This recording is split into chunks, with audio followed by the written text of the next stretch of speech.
की बड़ी खबर, जम्मू कश्मीर के 2 तस्कर अजमेर में गिरफ्तार किए गए हैं। गंज थाना क्षेत्र के होटल से ये दोनों तस्कर दबोच लिए गए हैं। आरोपी इरशाद और यासीन को पुलिस ने गिरफ्तार किया है। दोनों पर हेरोइन तस्करी का मुकदमा दर्ज है। इंटेलिजेंस ब्यूरो ने कश्मीर से मिले इनपुट के आधार पर कार्रवाई की। देर रात गंज थाना पुलिस के साथ मिलकर यह कार्रवाई हुई। देर रात गंज थाना पुलिस के साथ इस कार्रवाई को अंजाम दिया गया। ये दोनों ही जम्मू कश्मीर के निवासी हैं।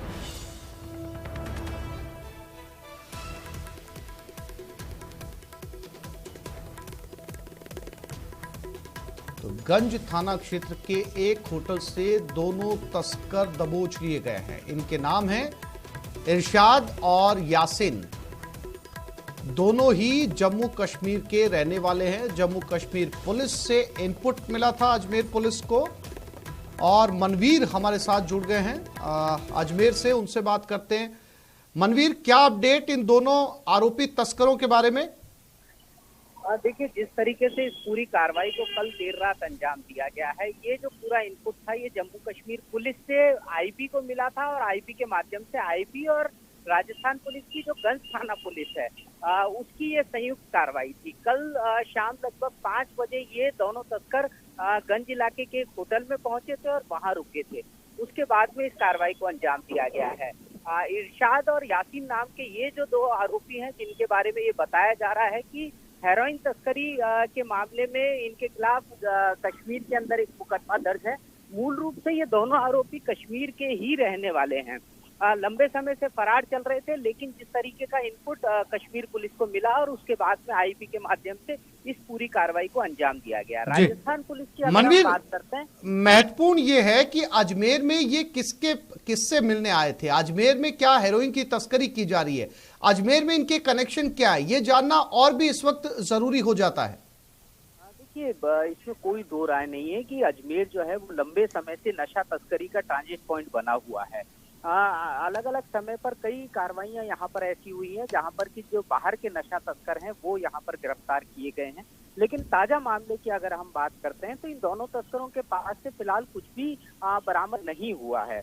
लेकिन जहाँ तक इनके कनेक्शंस की बात है, इतना जरूर है कि ये जब अजमेर पहुंचे हैं तो क्या इनका उद्देश्य सूफी संत ख्वाजा मोइनुद्दीन हसन चिश्ती की दरगाह की जियारत करना था, या किसी कारोबारी मकसद से ये यहाँ पर पहुंचे थे? बहुत सारे सवाल ऐसे हैं जिनका जवाब बिल्कुल मनवीर, बहुत सारे सवालों का जवाब आना अभी बाकी है। जानकारी के लिए आपका धन्यवाद।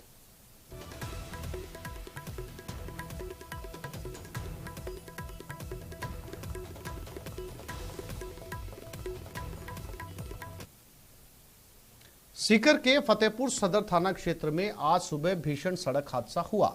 इस सड़क हादसे में जोधपुर पुलिस के कांस्टेबल सहित 4 लोगों की मौके पर ही मौत हो गई। फतेहपुर सालासर हाईवे पर मटाडू गांव के पास यह हादसा हुआ। यहां एक कार ट्रक में घुस गई। कार में 4 युवक सवार थे और चारों की मौके पर मौत हो गई। कार सवार युवक जोधपुर के रहने वाले थे। पुलिस ने चारों का शव मोर्चरी में रखवा दिया है और परिजनों को सूचना दी है। पुलिस का कहना है कि प्रारंभिक तौर पर हादसे का कारण तेज गति मानी जा रही है। फिलहाल पूरे मामले की जांच की जा रही है।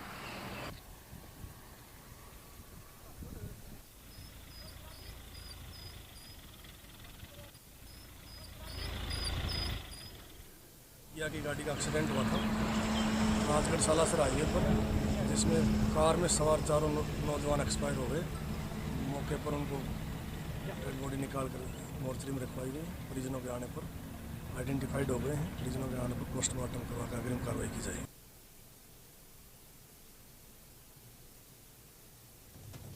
तो ये तस्वीरें हैं फतेहपुर शेखावटी की। आप तस्वीरें देखकर अंदाजा लगा सकते हैं कि कार चकनाचूर हो चुकी है। हादसा कितना भयंकर था कि पूरी कार जो है वो कबाड़ में तब्दील हो गई, और ये वो ट्रोला है जिससे ये कार टकराई है, और ये ट्रोला भी जो है वो सड़क के किनारे जाकर धंस गया। कार को क्रेन की मदद से निकाला गया।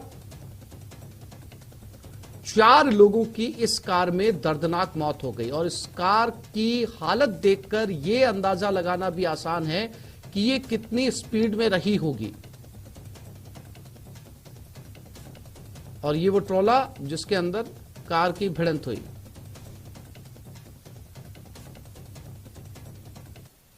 और ये खबर भरतपुर से। टंकी पर एक युवक चढ़ गया, युवती से प्रेम विवाह किया था। पुलिस युवती को दस्तयाब करके गाजियाबाद ले आई। युवक ने पुलिस पर परेशान करने का आरोप लगाया। मथुरा गेट थाना इलाके की घटना है। तो पूरा मामला एक प्रेम कहानी से जुड़ा है। प्रेम विवाह किया और बताया जा रहा है कि उस युवती को पुलिस गाजियाबाद ले गई। अब इस युवक का कहना है कि उस युवती को वापस लाया जाए और पुलिस उसे परेशान कर रही है। तो फिलहाल ये युवक टंकी पर चढ़ा है और पुलिस और स्थानीय लोग मौके पर मौजूद हैं। नीचे उतारने की कोशिश की जा रही है और इसका कहना है कि इनकी प्रेम कहानी के बीच में पुलिस विलन बनी है, लिहाजा इसकी बीवी को वापस लाया जाए और पुलिस पर भी परेशान करने के आरोप इसने लगाए।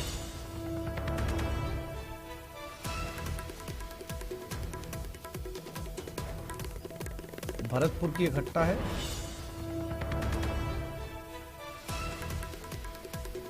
जहां पर मथुरा गेट थाना इलाके में और पुलिस युवती को गाजियाबाद लेकर गई।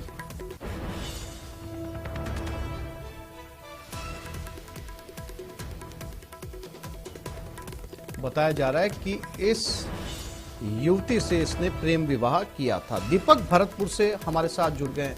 दीपक, ऐसे बहुत सारी तस्वीरें अक्सर सामने आती हैं जब अपनी मांगों को लेकर या धरने प्रदर्शन को लेकर लोग टंकी पर चढ़ते हैं, तो ऐसे मामले विरले ही सामने आते हैं जहां कोई अपनी प्रेम कहानी को लेकर टंकी पर चढ़ा है। क्या है इसकी कहानी? देखिए आसिफ, ये बड़ा अलग मामला है और ये युवक जो है वो लंबे समय से टंकी पे चढ़ा हुआ है। करीब इसको 2-3 घंटे हो चुके हैं। पुलिस प्रशासन समझाइश कर रहा है, लेकिन इसका कहना है कि 14 तारीख को इसने एक युवक गाजियाबाद में युवती को दस्तयाब करने लेके आई। बयान दर्ज किए गए और युवती को उनके परिजनों को सुपुर्द। अब उसी मांग को लेकर के टंकी दीपक, आपकी आवाज साफ नहीं मिल पा रही है। दीपक से हमारी बात नहीं हो पा रही है। दीपक, जानकारी के लिए आपका धन्यवाद। ये वो युवक है जो तस्वीरों में नजर आ रहा है।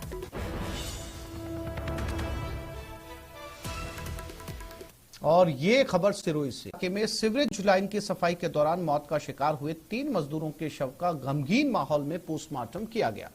तीनों शवों का आज एमपी के झाबुआ गांव में अंतिम संस्कार करवाया जा रहा है। वहीं इस मामले में जांच के लिए एक टीम गठित की गई है जो आज कोटा पहुंचेगी। एमपी के झाबुआ निवासी गालिया, करे सिंह और कमल की सीवरेज लाइन की सफाई के दौरान मौत हो गई। इस मामले में तीनों मजदूरों के परिजनों को 10 लाख रुपए की आर्थिक सहायता देने की सहमति बनी थी। कल कोटा के बालिता इलाके में सीवरेज लाइन की सफाई के दौरान बड़ा हादसा हो गया था, जिसमें 3 मजदूरों की मौत हो गई।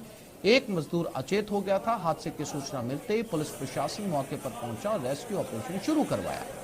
एक मजदूर को जीवित हालत में तत्काल सीवरेज से बाहर निकाला गया, जिससे उसकी जान बच गई। वहीं 3 मजदूर सीवरेज लाइन के अंदर ही रह गए थे, जिन्हें कुछ देर बाद बाहर निकाला गया तो उनकी मौत हो गई। प्रथम दृष्टया संबंधित फर्म की लापरवाही को मानते हुए पुलिस ने केस दर्ज कर लिया।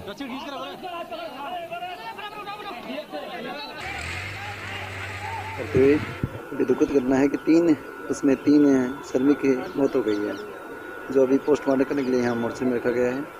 परिजन यहीं पे हैं और आगे इन्वेस्टिगेशन किया जा रहा है। अब ये देखने वाली बात होगी कि जो सीवरेज लाइन के अंदर जो काम कर रहे थे वो किस प्रकार गए थे, किसके आदेश से, उसमें कौन सुपरवाइजर अधिकारी थे वहाँ पे और क्या क्या उसमें सेफ्टी मेजर्स लिए जाने चाहिए थे, उसकी लापरवाही देखी जाएगी।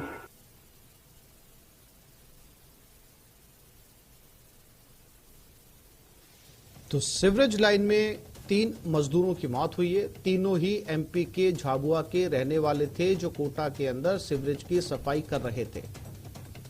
पुलिस ने इस मामले में ठेकेदार के खिलाफ केस दर्ज किया है और 10 लाख रुपए मृतक के परिवार वालों को देने की रजामंदी हुई है।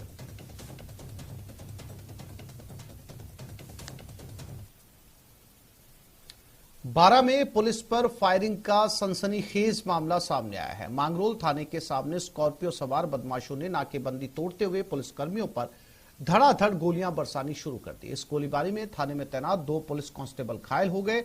इसके बाद पुलिसकर्मियों ने दोनों आरोपियों को पकड़ लिया। फिलहाल दोनों आरोपियों को मांगरोल थाना पुलिस में हिरासत में रखा गया है। आरोपियों की गाड़ी से फायरिंग करने वाले हथियार भी बरामद हुए हैं।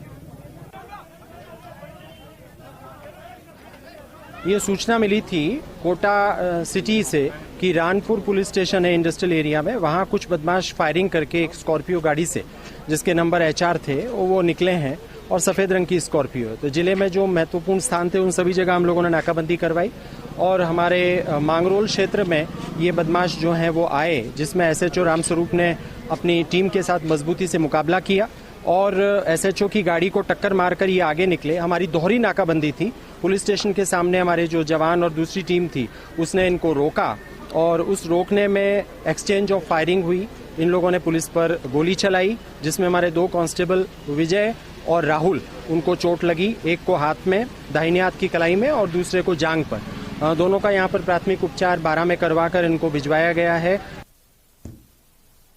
और ये खबर पाली से, जोधपुर बेंगलुरु एक्सप्रेस के S2 कोच का कंपन कर रहा था। यात्रियों के विरोध के बावजूद रेलवे ने ध्यान नहीं दिया। यात्रियों ने रानी फालन में 2 बार ट्रेन को रुकवाया। विरोध के बावजूद रेलवे ने ट्रेन को आबू रोड के लिए रवाना कर दिया। जो बोगी आती है जिसमें बोगी नंबर S2 बताया जा रहा है कि जरूर से ज्यादा वाइब्रेशन कर रहा था। हालांकि रेल में अक्सर चलती हुई ट्रेन के अंदर बोगी में हल्का वाइब्रेशन जरूर रहता है, लेकिन ये असामान्य था, जरूर से ज्यादा वाइब्रेशन था इसमें।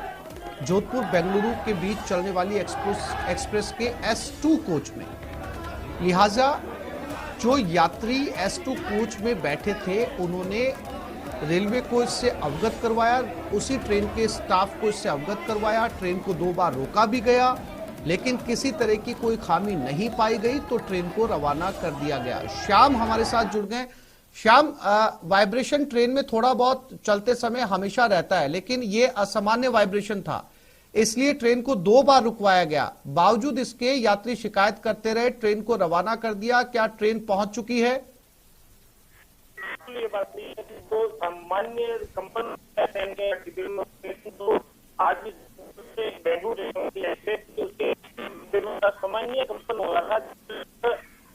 यात्रियों ने रानी के निकट जब ट्रेन रुकी तो रानी की शिकायत की, लेकिन ट्रेन को आगे के लिए रवाना किया।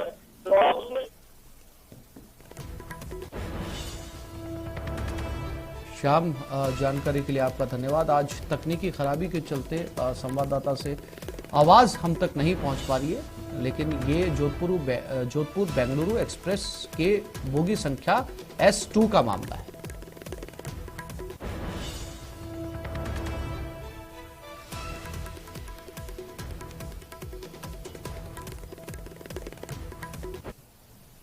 अलवर के हरसौली गांव समदड़ी से ये खबर है। थाने में ब्लैकमेल करने का केस दर्ज हुआ। समदड़ी थाने में ब्लैकमेल करने का एक केस है। पुलिस ने 2 आरोपियों को गिरफ्तार किया।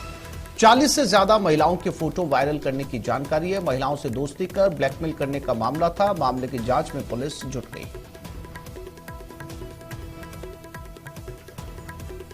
तो बाड़मेर के समदड़ी में पुलिस ने ऐसे 2 लोगों को हिरासत में लिया है जिन्होंने 40 से ज्यादा महिलाओं के फोटो वायरल करने का जिन पर आरोप है। महिलाओं से दोस्ती कर उन्हें ब्लैकमेल करते थे।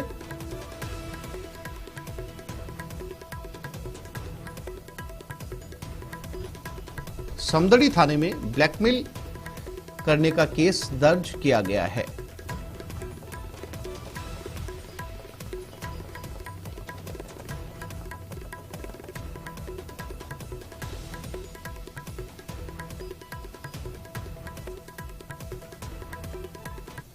कोटा के उद्योगनगर थाना पुलिस ने कार्रवाई करते हुए धोखाधड़ी के मामले में फरार चल रहे एक भूमाफिया को गिरफ्तार किया है। आरोपी भूमाफिया ने खाली प्लॉट को अपना बताकर बिना नोटरी फरियाद से 2,62,00,000 रुपए हड़प लिए थे। पुलिस ने इस मामले में मुकदमा दर्ज कर जांच शुरू की। आरोपी भूमाफिया के खिलाफ शहर के विभिन्न थानों में 5 मामले पहले से दर्ज हैं। पुलिस आरोपी से पूछताछ करने में जुटी है। आरोपी से पूछताछ में खुलासा होने की संभावना है।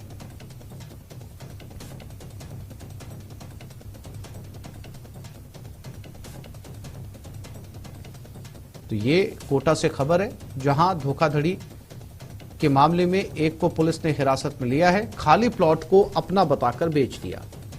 फिलहाल आरोपी से पुलिस पूछताछ कर रही है।